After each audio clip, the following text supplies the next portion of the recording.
it is good to see you after a long silence that has taken place over the past few months. It's been more than 3 months, probably 4 months, maybe even 5 months since I've done a single take five. Isn't that something? Time just flies when you're having fun. And I am. I'm having fun working on this doctorate. I'm having fun. I have a recital that's coming up on the 24th of March, Wednesday, the 24th, 16 days from now. Oh, by the way, happy Monday, everybody. Happy Monday, the 8th of March. I hope you folks are having a very good March. I'm kind of pumped for this recital that's coming up. I'm afraid. I'm freaked out. I feel as though it's not going to be ready. And I love being right in this gel, you know. I'm doing what I want to be doing, putting on this recital, working on this doctorate, living at this age, just doing my best to be of service to myself and the things that I believe in. I believe in music, I believe in education, I believe in performing. um, and I'm hoping that this is getting me better so that I have something better to say once I finish this sort of training. It's tough, but it's good. Will this recital be the best thing that I've done? No, but I believe that it's more than that. I believe that it's all about the human condition striving to be better. There are people who work out all the time to get that fit, gorgeous body. There are those people who paint all the time, become better painters. People who practice become better, and those people who work on projects to make, to try to do good for the world. We strive. That's what we do as human beings. We strive. Sometimes for good, sometimes for not, right? I mean, terrorists are striving too. They want to change things too, you know, but often in a way that is very destructive and with at the very least disruptive. So we always strive for good or for ill. I think the worst place to be is to be neutral, not moving forward, not moving backwards to the right or to the left. I think that is, I don't think that's what we're born here to do. But then again, that's me, and I digress. I am actually here to talk to you about a movie. Um, the movie I wanted to talk to you about is called Nomadland with Francis McDormand and who is that gentleman? I love him so much. It's funny that I see his face. I'm sure some of you folks are saying his name. Say it again. Say it a little louder so that it can go into my brain, and then I can accept it. Yeah, yeah, David something. Say it louder.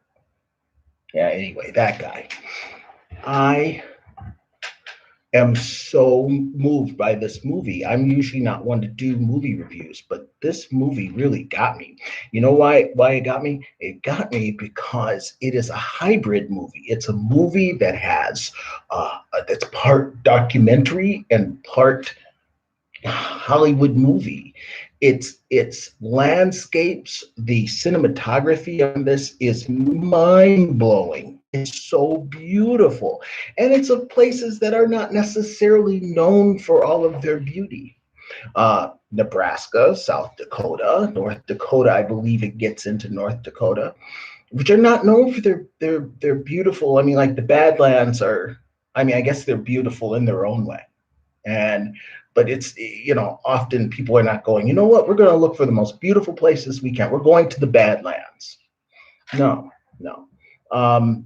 Arizona, well, Arizona has the Grand Canyon, but it actually doesn't pay a lot of attention to the Grand Canyon. It pays a lot of attention to all of the things that are around Arizona that are quite beautiful, the vistas, which are remarkable. But it's about this one woman, and I can't remember what her name is. It doesn't matter, but played by Frances McDormand. Keep wanting to call her Fern. Fern is her name. Her husband dies, and she works with her husband in Empire, what, I can't remember, Empire someplace. and it's a gypsum mine. And the desire for gypsum sort of went away, and Empire as a city, which kind of based all of its industry and everything around this gypsum mine, dies, and people leave, and Fern is just left to exist. She loses her house. That I don't quite understand how that happened, but she loses her house.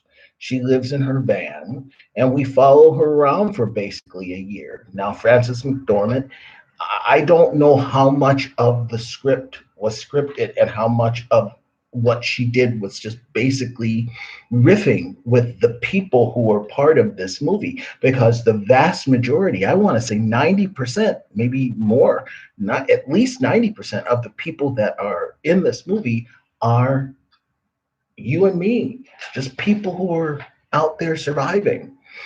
And the conversations that she has are so remarkable. She's buried in this character. There is no Frances McDormand anymore. She's Fern. And it was a hell of a thing to watch. And you don't get a chance to see characters disappear so incredibly, like Daniel Day-Lewis, who can just disappear into the characters that David Strathorn, that's the guy's name, David Strathorn. And David Strathorn is in this movie, Nomadland, and he does a very nice job. But it's fascinating because he's such a huge character that you're like, hey, this is David Strathorn, and it almost takes you out of the movie on more than one occasion. And I don't know if there is any actor who maybe Daniel Day-Lewis, who knows, who could play as gentle a soul as David Strathorn does when he comes into the movie. See, he doesn't start into the movie for at least, I would say, half an hour, 45 minutes into the movie.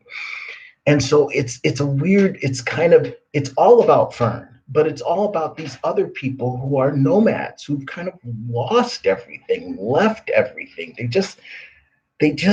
They're the forgotten, a lot of these people. They are no longer tethered to the system, the achievement, better, more money, more fame, more blah blah. These are the nomads, almost the land of misfit toys, and they live in vans and they live in RVs, and there's this one guy, Bob, who is kind of like the head of state of these people, part priest, part prime minister, and he talks about this lifestyle and this world.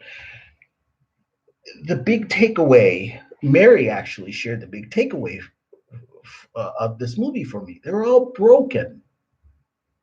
Everyone in this movie is broken, and they're willing to admit, I think, in my humble opinion, that they are broken. They keep living, they keep existing, but they are broken. And she lives her broken life, and we watch basically a year of her going from one low paying gig. She works at an Amazon warehouse for a little while, and then she's a camp host. She gets this job, and then she's moving potatoes. I mean, she's got just the shittiest jobs, which remind me of me and the shitty jobs that I've had a chance to work since I've been here, since I've been alive, but certainly since I've been in Nebraska. And how there's this existential sort of fog that comes around your existence, and you kind of move through that fog, you know and you keep a smile on your face, but you keep a distance from people, and you get close to not very many people, but the ones that you're close to, you're close. And the thing about this movie that gets me is the fact that the Frances McDormand character, she chooses to not get close to David, the guy who's played by Mr. Strathorn. He likes her, and it's obvious that he likes her early on. and she can feel his love vibe. But I think she still loves her husband who died. I think, and I think she's kind of basically got the t-shirt. Like she's done love. She doesn't need to do love again. For the rest of this life, she is going to live this she is now an inhabitant. She's now a citizen of Nomadland. And the director is again amazing. I would say that there are 1,000 words that are uttered in this entire film. And I can tell you, it is really, as an actor, it is something to watch when somebody who's as good as Frances McDormand is, and David Strathairn to a lesser extent, interacts with these people, because they force these actors down a level of authenticity that maybe they don't necessarily get a chance to visit. This sort of authenticity, which makes it even more remarkable. I cannot get over this movie, but if you're looking for a happy ending, don't get this movie. If you're looking for a sad ending, don't get this movie. What you get is an existentialist ending. What you get a chance to do is open up the curtains and look at a person's existence for a year, and the curtain closes again and you're on to the next thing. But it will affect you. It will I cannot stop thinking about this, because I guess I keep thinking about my life. You know, none of these people have okay, from this perspective I share with you, at least from my humble opinion, none of these people have made a particularly great contribution to the earth. Or maybe some of them have, and they've just decided to live this life. But they are out of, they're done. This part of their life is interacting with the other nomads and making the money that they need to make, and just existing until they don't exist anymore. The relationship between Fern and, what's her name? Spark? No, something. Begins with an S. Smoochie or something like that, you know. That relationship that those two have is probably the closest thing you have to a powerful relationship in this movie. Fern's relationship with her sister is another thing, but it's adversarial, and there's love there, but I think it's love in the same way that Cordelia from King Lear loves her father. You know, she does it purely out of duty. So it's a powerful movie.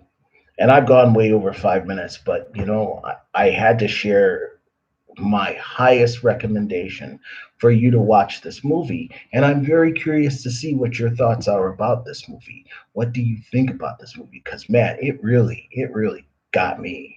I mean, man, it hit hard, and I could not sleep well that night, and I've just been thinking about it and thinking about it. It's such a powerful statement of our existence. And maybe the answer is, boy, you better live for you. Life goes by fast. You better live for you, because before you know it, you're not going to be here. And maybe the cinematography was so beautiful because there is such beauty that exists in this world, in all the corners of this grand nation of ours. And we just saw one beautiful thing after the next. And she got a chance to enjoy that by herself. It's really interesting in that respect. Anyway, what did you think of Nomadland? I'd love to hear what your thoughts are about this movie. And it's good to talk to you after all of this break. I don't know when the next Take 5 with Kabin will happen, but I'm glad that it's happening now. All right, folks, I wish you a great rest of your day, and make sure you continue to wash your hands, continue to wear your mask. I'm going to wear my mask probably until I die. I'm going to wash my hands like a son of a gun until the end. Care for each other, do good things, and just know you're loved. See you later. Bye.